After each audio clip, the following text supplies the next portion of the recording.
Pemirsa, Ketua DPRD Sulsel Andi Ina Kartikasari berharap di usia Indonesia yang tidak lagi muda, Indonesia semakin maju dan mensejahterakan rakyatnya.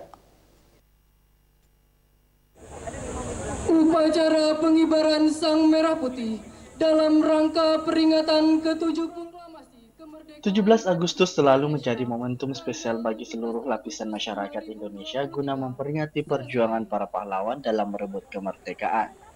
Ketua DPRD Sulsel Andi Ina Kartikasari yang mengungkapkan di umur yang ke-78 tahun diharapkan Indonesia bisa semakin maju dan apalagi menjelang tahun politik diharapkan semua baik-baik saja dan berjalan dengan lancar. Sebagai Ketua DPRD Sulsel, Andi Ina Kartikasari mengaku senang karena dapat menurunkan inflasi dengan adanya kerjasama yang baik antara Forkopimda dalam mengawal inflasi, sehingga kedepannya terus menjaga ekonomi di Indonesia terus tumbuh dan membaik apalagi saat memasuki tahun politik. Tentunya mengucapkan selamat memperingati ulang tahun RI yang ke-78. Tentunya saya sebagai Ketua DPR berharap di umur ini Indonesia insya Allah semakin maju ke depan dan tentunya khususnya Sulawesi Selatan dan insya Allah terkhusus pada tahun politik ini insya Allah semuanya baik-baik saja.